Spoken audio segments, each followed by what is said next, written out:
Olá, seja muito bem-vindo ao Talk, podcasts inteligentes, onde toda semana a gente traz conversas, o que eu posso dizer assim, construtivas. Trazemos informação para você, trazemos novidades, curiosidades de todos os segmentos, de todas as áreas. E hoje vai ser mais um dia daqueles que vocês tenho certeza que vão ficar presos ao que nós vamos conversar aqui, porque eu sei que interessa muita gente.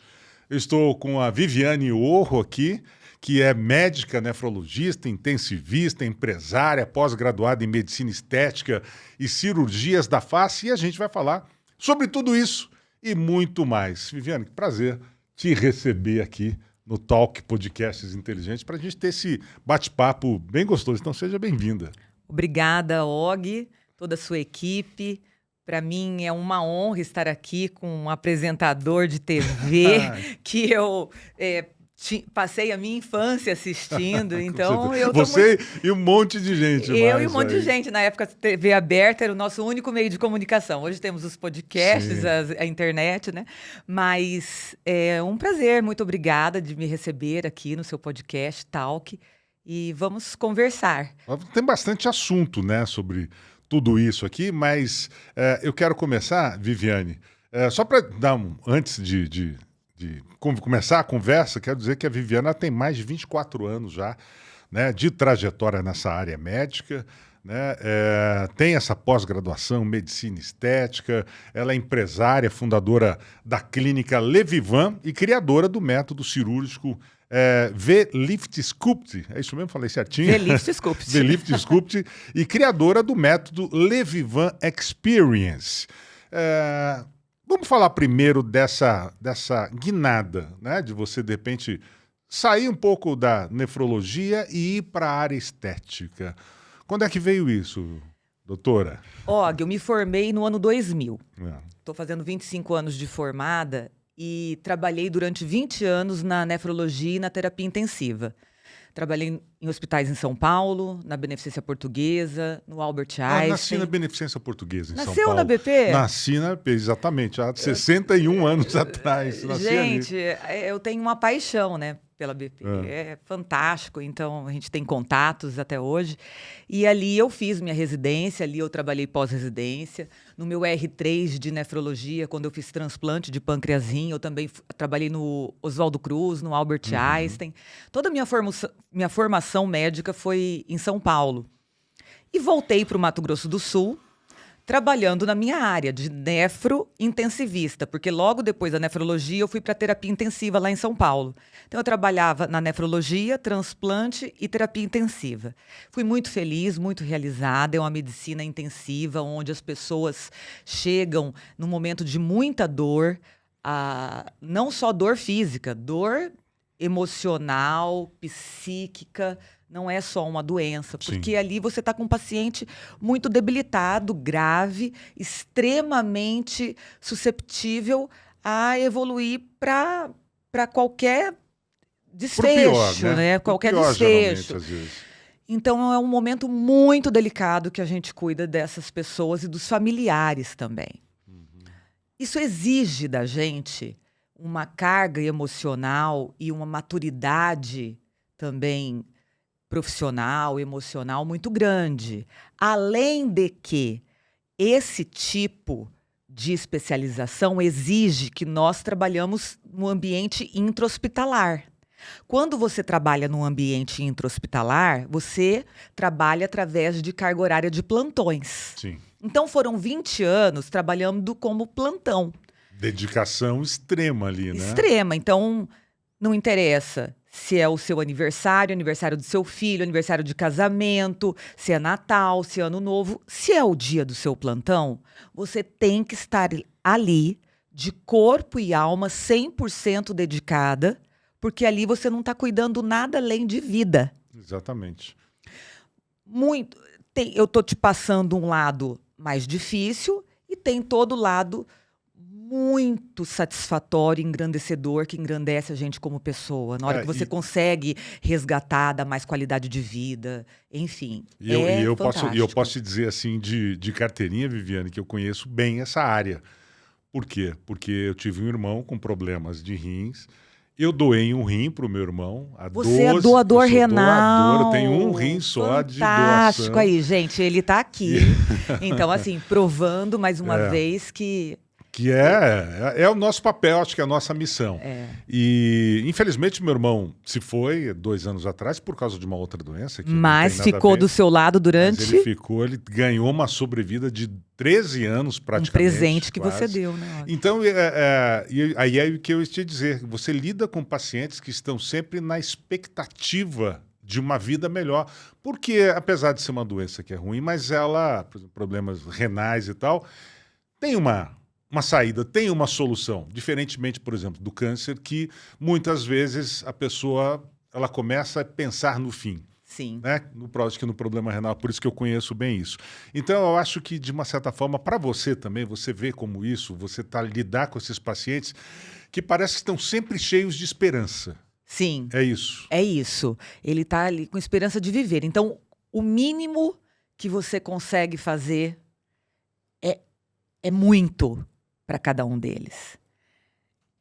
Uma conversa, um diagnóstico precoce de alguma complicação. Paciente de terapia intensiva, por exemplo, os meus pacientes de CTI.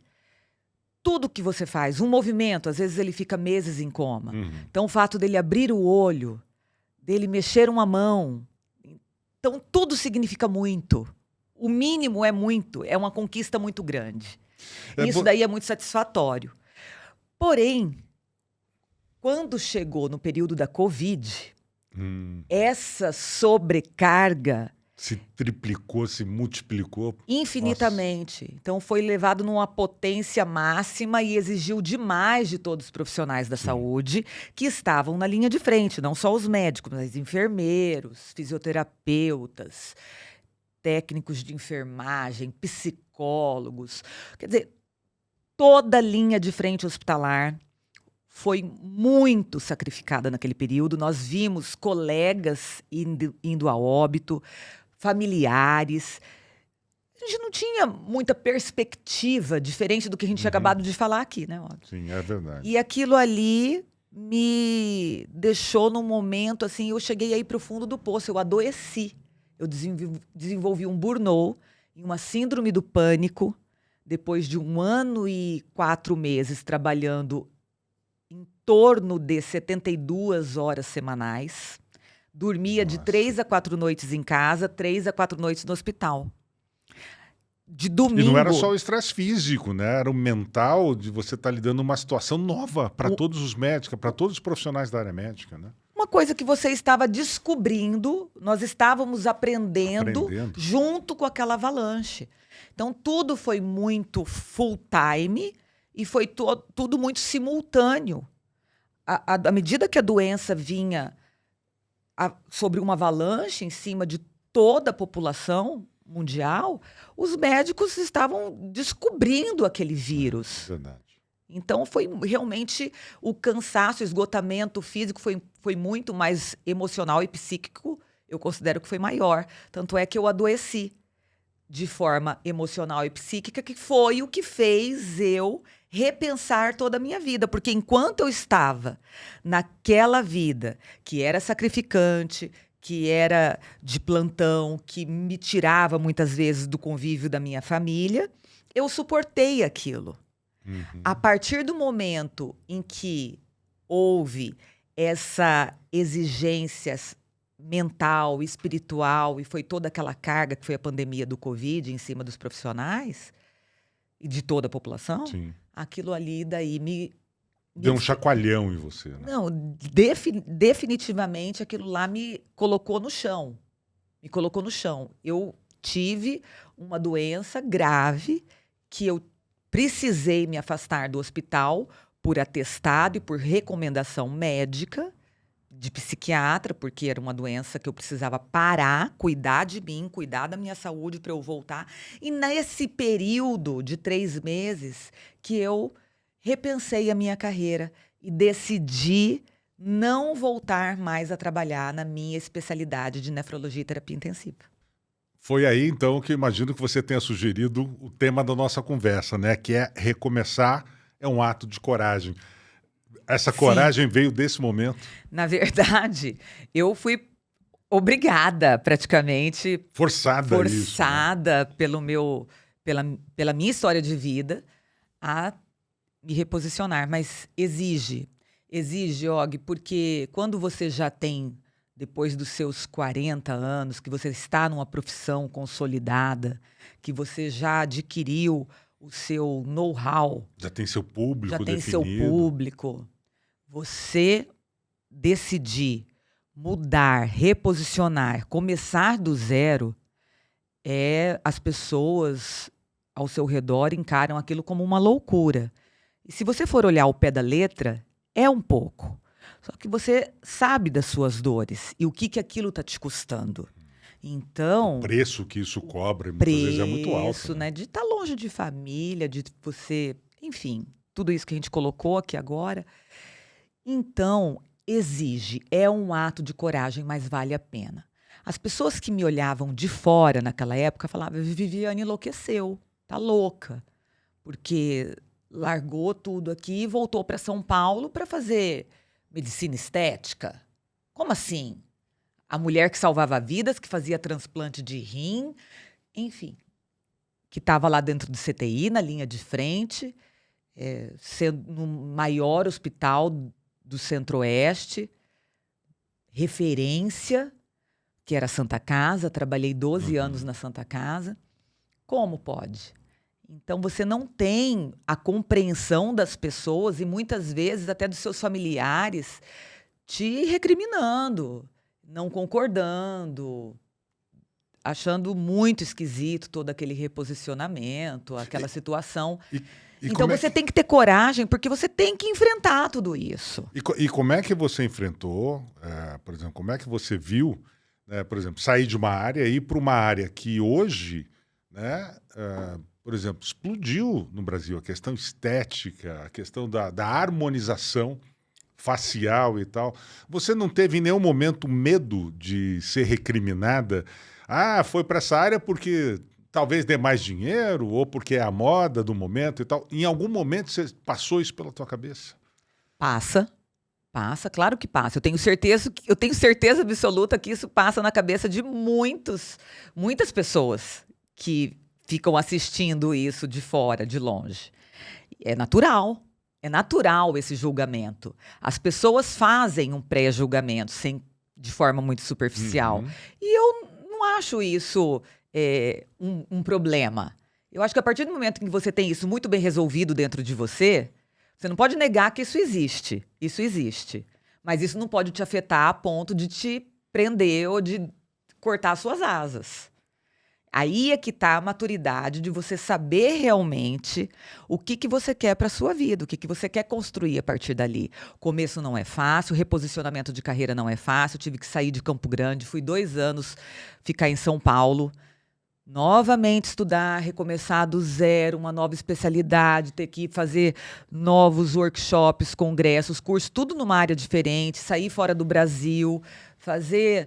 Essa especialização exige bastante, exige muito. A medicina estética, apesar de, no meu ponto de vista, ela está sendo um pouco banalizada. Bastante, né? No mercado de trabalho, é uma especialidade muito séria. É muito séria porque você está mexendo com o corpo humano, da mesma forma você submete a pessoa a risco, você tem que conhecer seu paciente da mesma forma, porque e de uma forma assim até muito mais responsável, porque ali teoricamente, seu paciente ele está completamente saudável. Não, e você está mexendo com a vaidade das pessoas, você não pode errar com a vaidade. Diferente daquela época em que ele estava totalmente fragilizado e susceptível a tudo, agora é o inverso, um 180. Ele está saudável.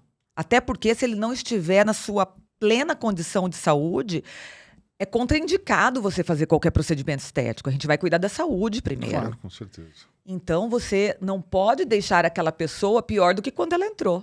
Lógico que a estética é um procedimento minimamente invasivo, tem a cirurgia, você passa por aquele processo de cortes, de hematomas, mas para você melhorar. O resultado daquilo tem que ser melhor. o resultado daquilo. Tem o período, a gente fala assim, para ficar Sim, bonito claro. tem que ficar feio, né? Porque às vezes tem um hematoma, às vezes tem um cortezinho da cicatriz, da cirurgia, vai deixar aquela cicatriz durante alguns dias, mas você tem que acompanhar aquilo até aquilo se resolver por completo e entregar o melhor daquela pessoa. Então, com certeza, tem os seus desafios. Um profissional responsável que atua na área, ele passa por todos esses desafios, tem que ter toda essa responsabilidade. Porém, é uma área que me trouxe muito mais qualidade de vida. Então, eu não me arrependo, eu entendo esse julgamento de quem está de fora. É um formato diferente. Antes eu trabalhava só em intra-hospitalar, agora eu trabalho dentro do meu consultório.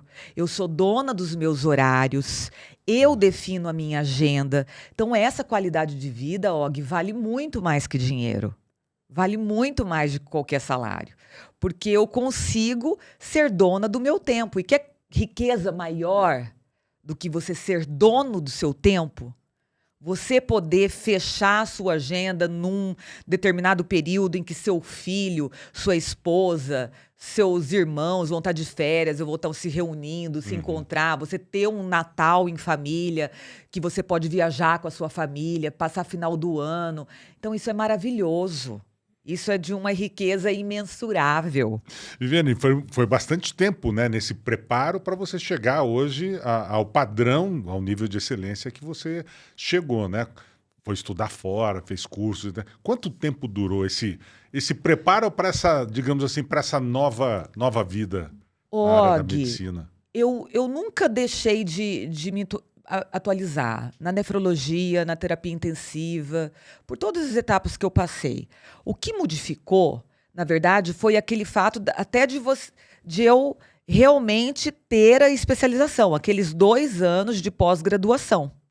Aqueles 2 anos de pós-graduação foram esses 2 anos. Mas a medicina estética, ela não, assim como todas as áreas da saúde, não para, as novidades não param.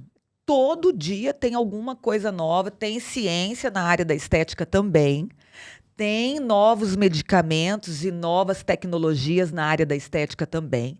Existem novas técnicas na área da cirurgia estética também. Então, o aprimoramento, o aperfeiçoamento, ele continua. Ele continua. E ele não vai, para mim, ele nunca vai parar. Enquanto eu estiver dentro do meu consultório, atendendo os pacientes, vou permanecer me atualizando. Então, isso daí não tem fim. Então, assim, teve de tempo de duração, foram os 2 anos da pós-graduação em São Paulo.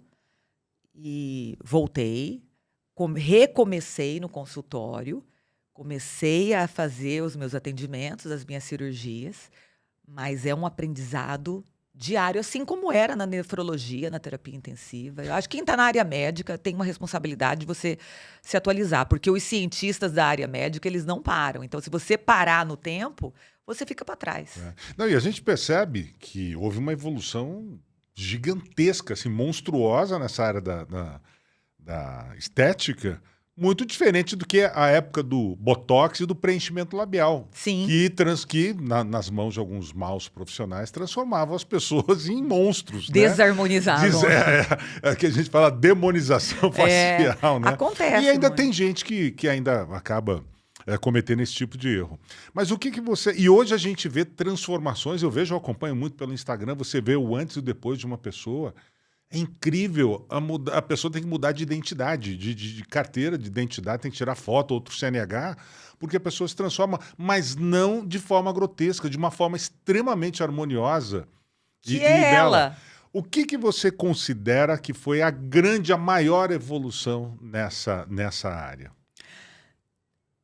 Tudo passa por um processo. Houve esse processo aí da harmonização facial e ficou até muito subjugada até no meio médico. Como é que você chama hoje? Não se fala mais harmonização facial? Falo. Ainda é? O Conselho Federal de Odontologia criou uma especialidade chamada harmonização orofacial. Então, através da cefalometria e através do know-how de eles saberem a estrutura da face, desenvolver aquele senso estético e fazer a melhora não só através do sorriso, mas através do posicionamento de maxila, mandíbula. Então, isso daí existe, porque tem uma área da saúde, que é a odontologia, que tem essa especialidade. Sim. Na medicina, nós temos a medicina estética, temos a dermatologia e a cirurgia plástica, que fazem estética. Sim. A dermatologia cuida da medicina estética e das doenças da pele. A medicina estética, ela é exclusiva da estética. Então, nós não cuidamos de doenças da pele. Cuidamos de cicatrizes, de manchas, de procedimentos estéticos minimamente invasivos, cirurgias estéticas da face e tecnologias, tudo que envolve a estética. E a cirurgia plástica fica direcionada para os procedimentos cirúrgicos, vamos dizer assim.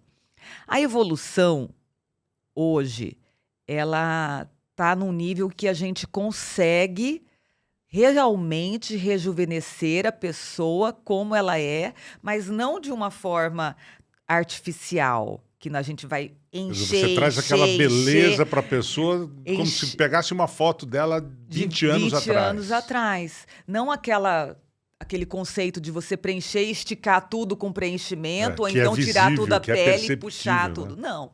Nós temos 7 camadas na face. É o osso, é o músculo, é o sistema músculo-aponeurótico que fica em cima do músculo, é o tecido subcutâneo, que é a gordurinha, são os ligamentos, é a derme profunda, é a derme superficial. O processo de envelhecimento, ele acontece em todas essas camadas. Então, se eu trato só a pele, Só a externa, digamos só a assim. externa, trato uma mancha, uma ruguinha, a flacidez continua, porque você está perdendo estrutura óssea, o coxim gorduroso, como todo no nosso corpo, ele vai modificando, ele vai diminuindo, os ligamentos vão ocorrendo uma frouxidão dos ligamentos da face, que estão toda sustentação para as nossas estruturas e para os nossos músculos da face. Então, qual que é a evolução hoje? É você promover um tratamento de todas as camadas da face, desde reestruturação óssea, você estimular a produção de colágeno nos tecidos que têm os fibroblastos que produzem colágeno e elastina para melhorar a flacidez, é você tratar a camada superficial da pele, tratando as suas manchas, as rugas finas, até as rugas médias e profundas, até com os peelings e tecnologias de laser. E você também reestruturar, refinar o embelezamento, aí sim com o preenchimento. Quando você consegue oferecer para o seu paciente este tipo de tratamento, você chega nessa beleza natural, é esse da foto. Que é o que a pessoa realmente quer, né? Porque você não vai conseguir resolver tudo isso com um procedimento. Se você quer fazer tudo isso, por exemplo, só com preenchimento, vai ficar artificial, não vai ficar bom. E nisso, a cirurgia, ela vem colaborando demais, principalmente para aqueles casos de flacidez, já muito importante, em que você não consegue reposicionar todo aquele tecido só com procedimentos minimamente invasivos. Então, exige que você reposicione a musculatura através de uma cirurgia e tire, às vezes, um pouco de excesso de pele também. A questão da pálpebra também é uma cirurgia estética, a blefaroplastia, que também melhora muito o olhar. A papada faz uma diferença enorme na estética facial, porque tudo papada que a gente os tem homens aqui, hoje escondem com barba, escondem né? com barba, a mulherada não tem a barba. A gente tem essa facilidade. Né? Exatamente, porque vamos dizer assim, tudo vai caindo. A face vai derretendo para baixo, né? para baixo e para frente. Então você vai acumulando sinais aqui no bigodinho, aqui na marionete, aqui e aqui na papada. Então, isso daí mexe demais com a autoestima das pessoas. Agora, por exemplo, você recebe dezenas de pessoas no seu consultório e, obviamente, você deve fazer uma análise, né, do que deve ser feito. Até que ponto você vai para dividir entre aquilo que realmente é necessário ser feito ou a vaidade que extrapola a necessidade? Digamos assim, a pessoa quer fazer isso e fala, não, isso aqui é exagero. Né? Você lida muito com isso dentro do seu consultório? Hoje, menos. Eu acho que está havendo uma conscientização natural. Os pacientes ouvem mais os médicos e tal. Sim, por medo. Acho que estão acontecendo tantas barbáries no meio. Com certeza. Então, os pacientes, eles já não estão... Eu falo assim, a ignorância, ela é a melhor amiga da coragem. Quando você não tem conhecimento dos problemas que aquilo pode causar, você é corajoso para fazer. E com o passar dos anos foram aparecendo alguns casos de intercorrências graves, de intercorrências estéticas, de ficar inestético algum procedimento. Então, as pessoas, isso daí cai na mídia, as pessoas vão se conscientizando disso. Então, hoje, elas chegam no consultório já até com o pé mais no freio. Então, está sendo uma percepção que eu tenho. Hoje, as pessoas têm um pouco mais de medo de se jogar, vamos dizer. Então, elas estão tendo mais...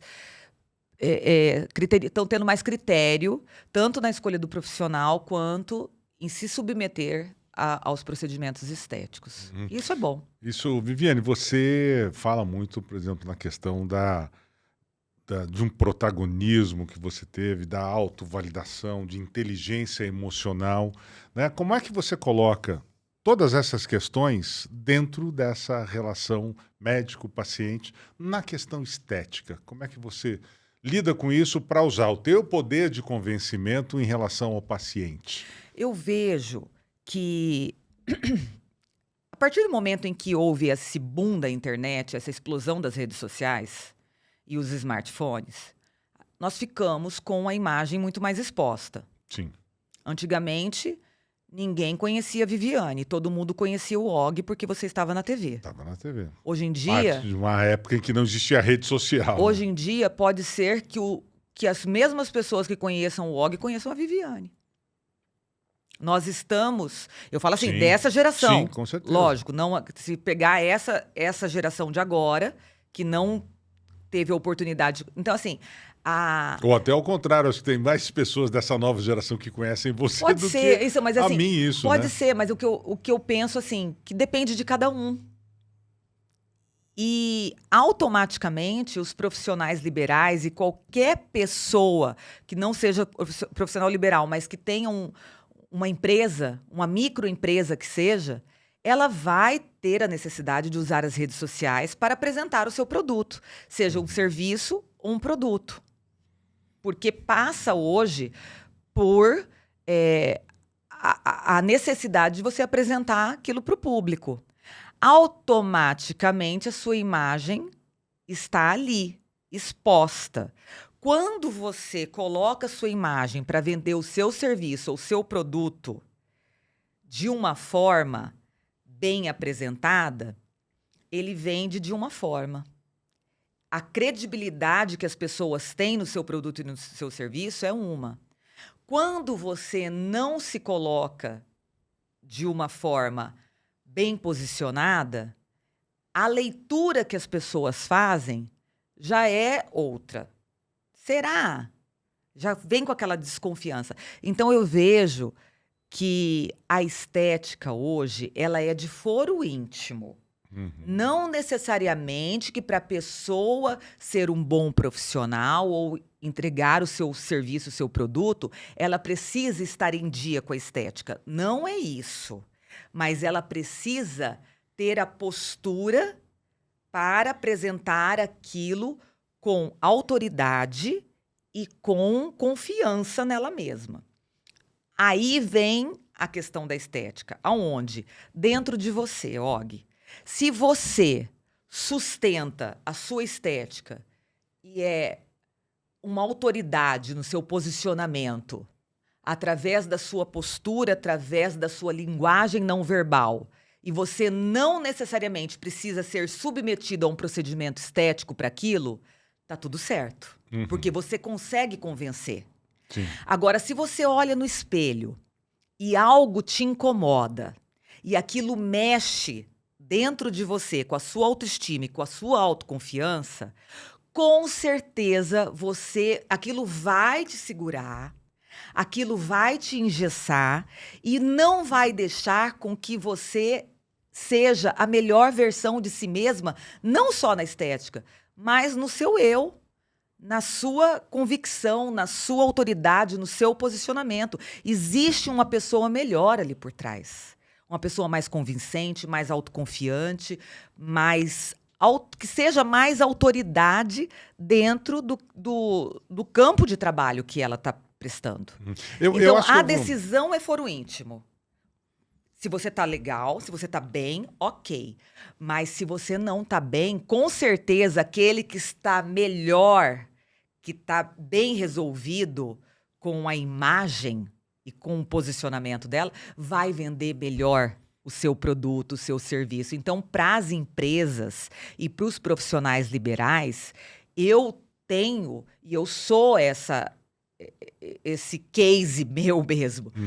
De que automaticamente, à medida em que eu fui melhorando e eu fui me vendo mais bonita, eu fui me vendo com mais autoridade para me posicionar e para eu conversar com os meus pacientes e para eu falar sobre isso. Você acha que, por exemplo, nós estamos vivendo uma época hoje em que tudo que nós fazemos, nós dependemos, por exemplo, das redes sociais para mostrar esse trabalho, para mostrar esse serviço. Você acha que essa coisa de ter que aparecer mais para vender os nossos serviços e tal, também forçou uma busca da melhor estética das pessoas? Por exemplo, poxa, eu preciso aparecer mais na internet, eu preciso gravar mais vídeos, eu preciso mostrar mais o meu trabalho, mas eu preciso estar bem esteticamente. Sabe que uma coisa puxou a outra, sabe que esse grande boom que houve na estética da harmonização das pessoas buscarem se melhorar veio justamente por causa dessa necessidade de aparecer um pouco mais? Eu sou convicta disso. Eu sou convicta. Porque é a sua imagem que está sendo exposta para o mundo. Se você precisa se expor, você quer estar melhor. Sim. Você vai numa festa, você vai no casamento, você escolhe o seu melhor terno, você faz a sua barba, penteia o seu cabelo, coloca o seu melhor perfume. Então, assim, coloca os seus acessórios, a sua gravata que você gosta. As mulheres vão no salão, usam os acessórios que combinam com Elas se preparam melhor para aparecer ali bem, né? Claro. Isso daí é da natureza humana. E nós também nos comparamos e nos julgamos. Nos julgamos. Muito. Nós somos muito autocríticos, isso é verdade. Então, se você vê aquela imagem e não está satisfazendo, você não vai ficar à vontade para você se posicionar e para você convencer o outro daquilo. Se você nem você mesmo está sendo convencido daquilo. Então, a estética, eu tenho certeza, comigo, isso não é baseado em nenhum dado que eu conheça, mas as redes sociais, a internet, as mídias sociais, o smartphone, fez com que as pessoas tivessem essa necessidade. A estética está totalmente atrelada. Vai ser essa busca um pouco maior, né? Sem dúvida. No seu caso, por exemplo, como é que foi para você se reposicionar dentro do mercado? Se reposicionar como autoridade, que você era uma autoridade antes, uma autoridade mais discreta, né? Não aparecia tanto em redes sociais. E como é que foi para você esse processo de se reposicionar no mercado, tendo a necessidade de buscar mais visibilidade? Eu senti isso num período em que a rede social já existia de uma forma muito grande. Tem 5 anos que eu comecei a fazer o reposicionamento de carreira. Então, e me vi, Og, num mercado de trabalho onde as pessoas não me reconheciam nessa nova área. Por isso que eu falo que eu sou o meu próprio case nesse sentido. E por isso que eu gosto tanto de estimular as pessoas a terem coragem de se reposicionar, mas terem consciência de todas as etapas e todas as dificuldades que ela vai ter ao caminho desse percurso. Porque você vai fazer um reposicionamento, como você disse, você não é reconhecido como autoridade naquilo e você tem que falar com o público. A única forma que você tem de chegar ao público que você quer atender, que você está buscando, é através das redes sociais. Porque o programa de indicação, ele é muito lento. Qual hoje o meio de comunicação que nós temos?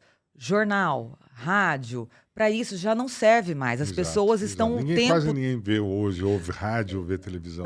Não, Tem um público muito específico. Para notícia. Sim. Né? Então, para você se apresentar para o mercado, qual que é a melhor propaganda hoje?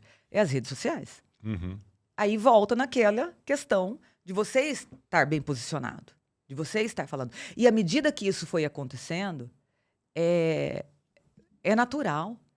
À medida que você se posiciona e você fala sobre isso e você pratica isso na sua vida, é natural que as pessoas vão te olhar com mais atenção, vão parar um pouco mais para te ouvir.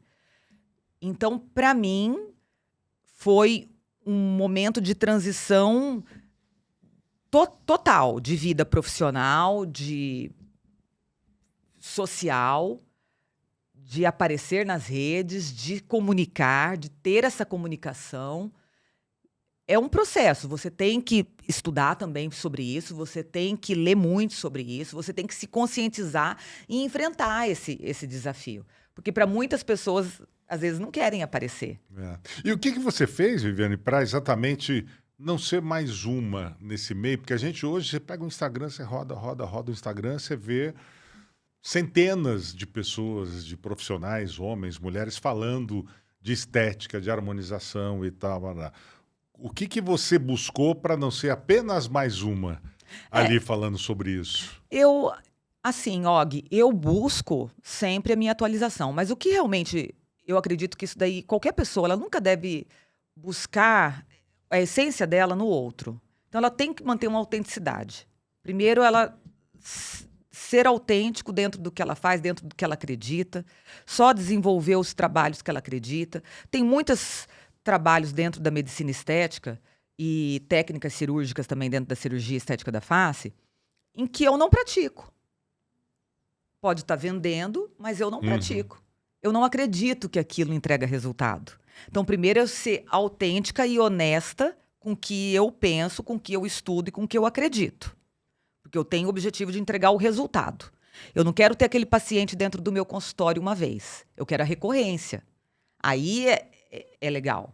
Porque daí você acompanha todo um processo. Até porque a medicina estética hoje também não é um tratamento único. É um protocolo de tratamento, claro. Por isso que eu desenvolvi.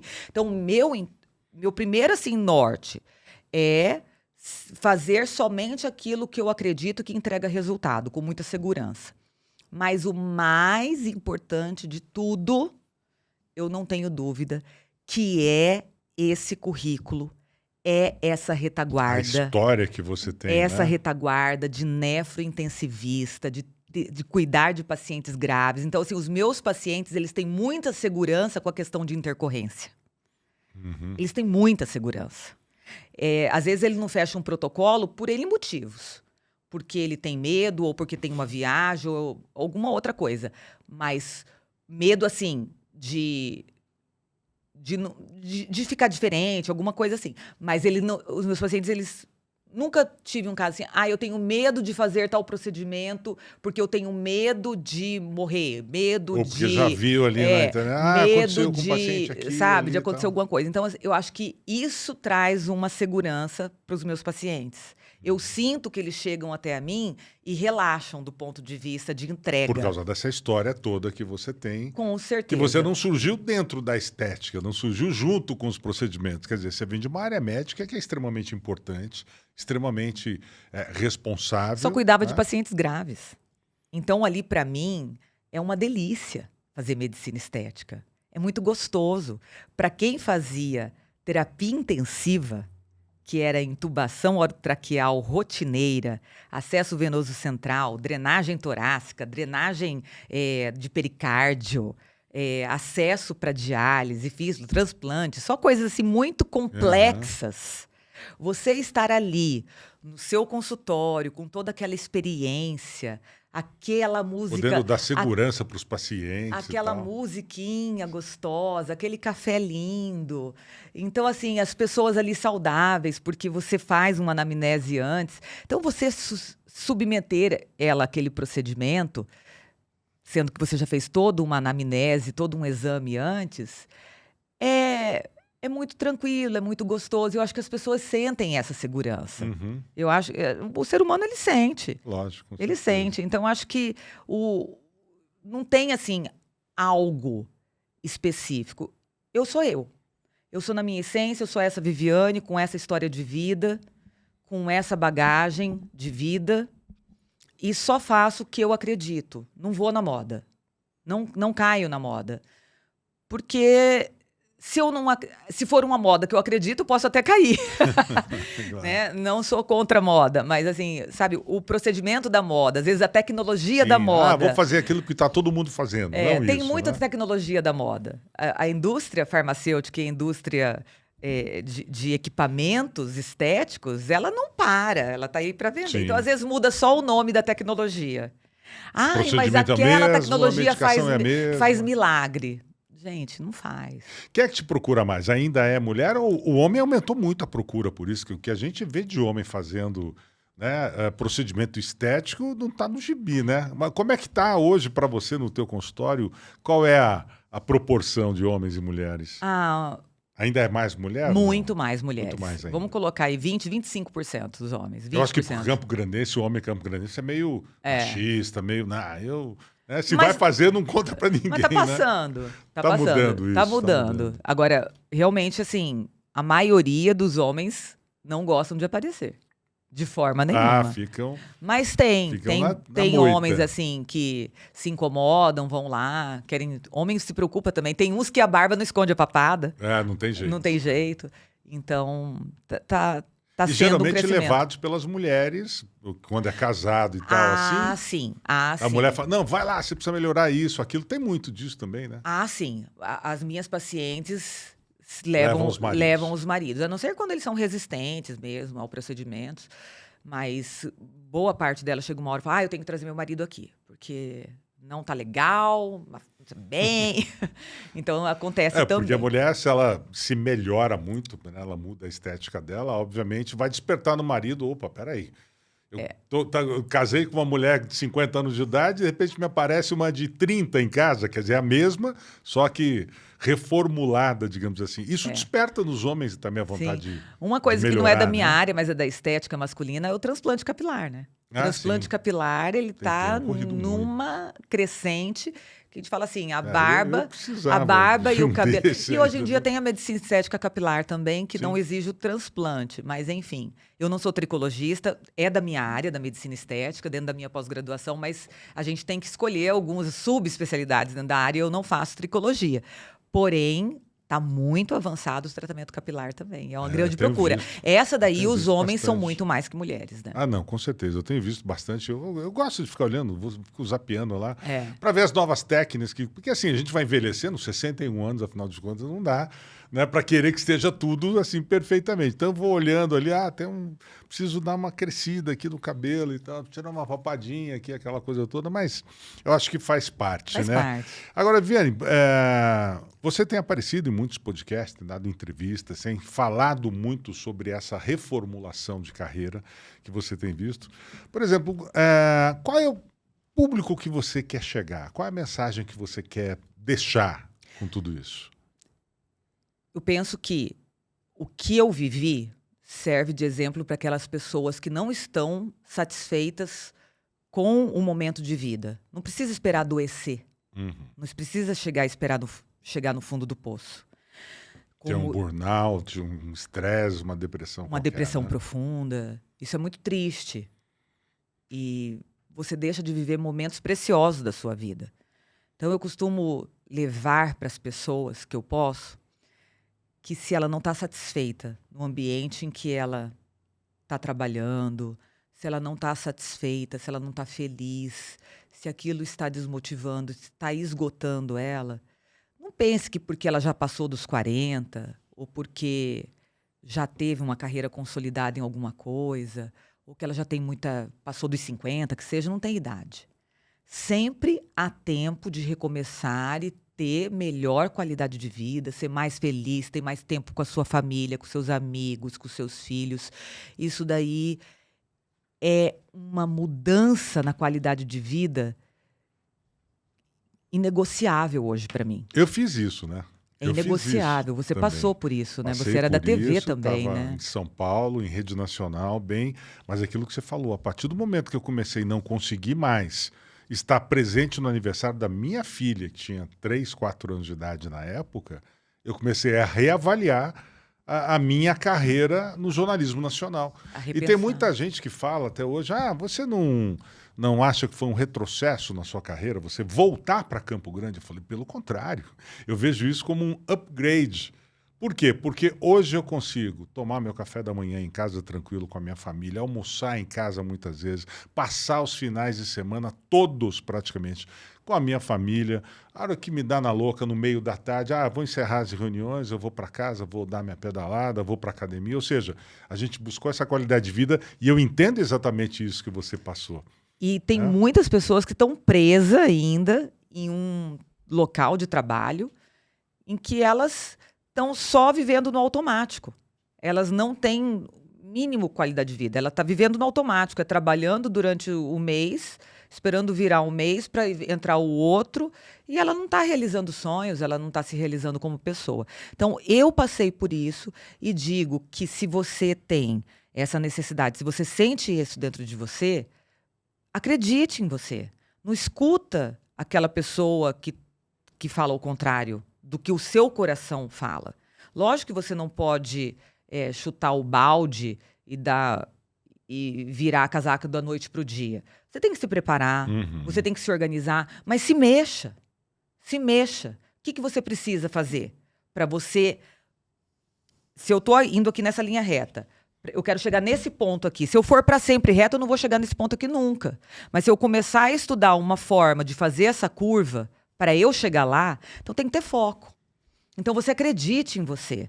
Não escute aqueles que te julgam sem saber dos apertos e dos sofrimentos que você passa na sua vida. Não se deixe levar por críticas desconstrutivas que não vão te estimular a você ter maior qualidade de vida, ou que seja o de mais valoroso para você. É tipo aquela coisa, ela era médica, agora virou esteticista. Não tem nada a ver, é uma distância muito grande entre as coisas. Doutora Viviane continua sendo uma profissional da medicina, É abismo. só atuando em outra área. É um abismo. Até porque ali eu estou lidando com pacientes cirúrgicos, que eu vou ter que fazer procedimentos invasivos e que eu vou melhorar a qualidade de vida. É incrível, Og. A mudança não é só estética. A pessoa muda realmente quem ela é. Sim, é emocional, né? Eu tenho os testemunhos chega lindos. A ser espiritual essa mudança. Tenho os testemunhos lindos ali. Eu acho o máximo que os meus pacientes do pós-cirúrgico, porque todos os meus pacientes da cirurgia, eu encaminho elas, depois faço para elas o laser para tratar a pele, para melhorar. Então, quando elas chegam para fazer o laser, já é depois da retirada de pontos, ela já está com aquilo lá. Quando ela vem do resultado daquele laser, uns 30 dias depois, ela é incrível. Ela já vem com outra roupa, já vem muito mais elegante. Uma autoestima muito mais elevada, né? Com certeza. Cabelo cortado, é um look novo, é um sorriso que não consegue não sorrir. Então, aquilo lá mexe totalmente. Os testemunhos que elas trazem para mim, principalmente as mulheres, é de que realmente houve uma mudança no estilo de vida, no conceito social. Uma melhora no casamento, uma melhora nas relações interpessoais, uma liberdade de estar ali sendo vista, sendo falada. Ela quer aparecer mais, ela quer falar mais, ela quer se vestir melhor. Então, eu acho que é quase o mesmo ganho. Vou te citar um exemplo aqui. Por exemplo, alguém que recebe um rim novo numa doação, que tem a sua vida transformada e passa a enxergar a vida de uma outra maneira. Não há dúvida. Assim como a pessoa que muda esteticamente, remoça lá 10, 20 anos, eu acho que ela vai ter a mesma sensação de, digamos assim, de sobrevida ou de uma coisa, né? Puxa vida, estou me sentindo bem melhor, vou continuar por mais anos. É mais ou menos isso, Eu né? sempre tive isso na medicina, antes do tempo, da vida toda, que a cabeça manda no corpo. Sim, sempre. Eu tive inúmeros casos trabalhando no CTI. É a mesma equipe, é o mesmo hospital, são os mesmos medicamentos. Assim, da mesma farmácia, vamos dizer Sim. assim. Não tem equipe uma diferente da outra. Essa daqui está tomando essa medicação, essa outra. Com a mesma linha de tratamento, mesmo diagnóstico.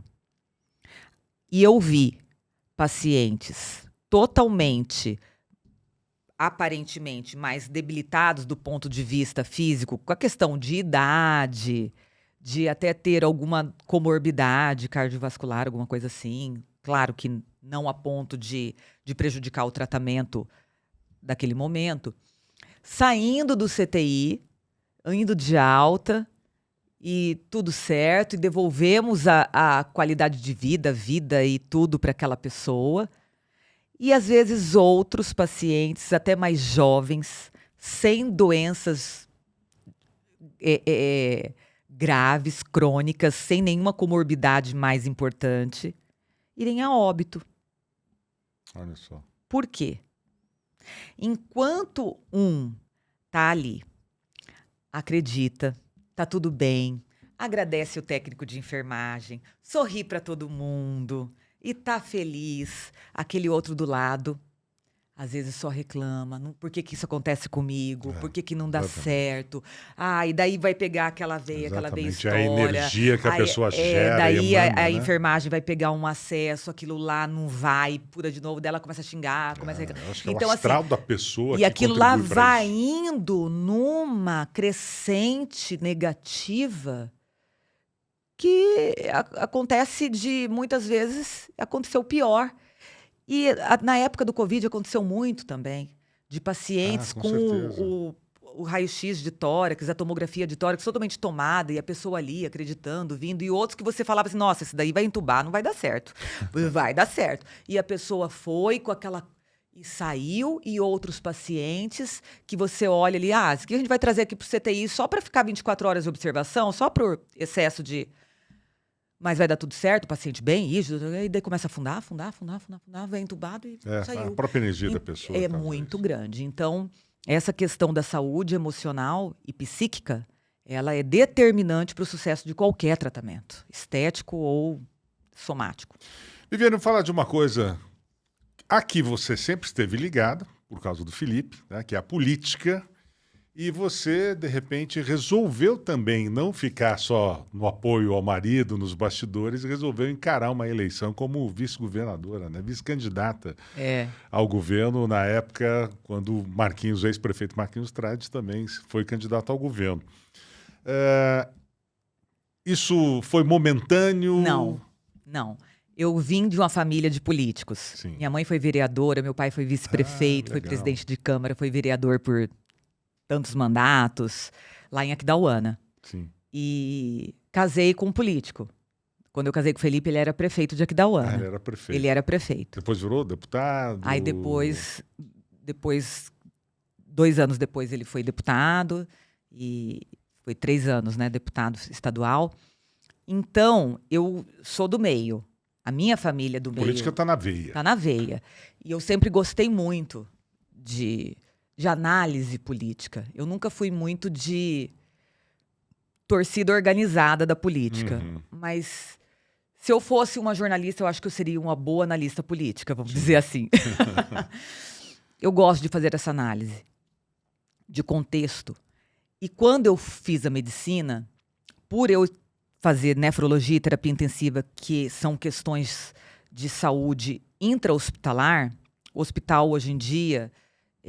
ainda mais na terapia intensiva e na nefrologia, ele está totalmente ligado com o SUS, com a saúde pública, com a gestão pública.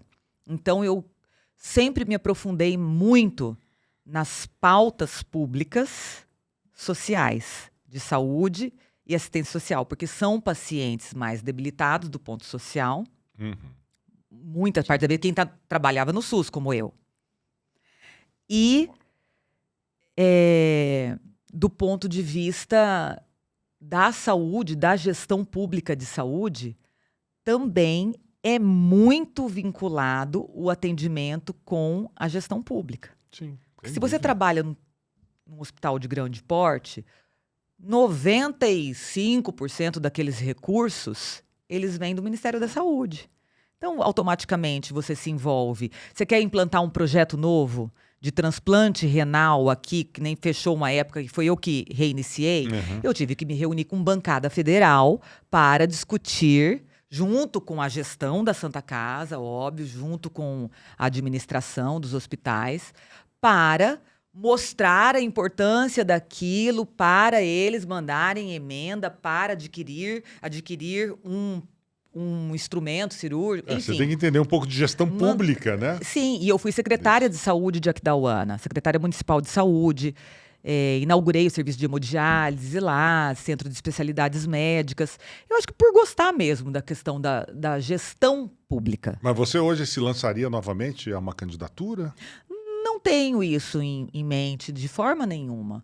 Eu fui muito grata por essa experiência que eu tive. Andei por todo o Mato Grosso do Sul falando de saúde pública, porque é o que eu entendo e eu acho que o nosso estado precisa melhorar muito a questão. Eu vivi isso e vivo isso na minha vida, no meu dia a dia, como médica, e sei que dá para fazer melhor do que nós temos. Eu já fui gestora, eu já tive lá dos dois lados. Então, era essa a minha meta e foi esse o pedido do candidato ao governo, Marquinhos.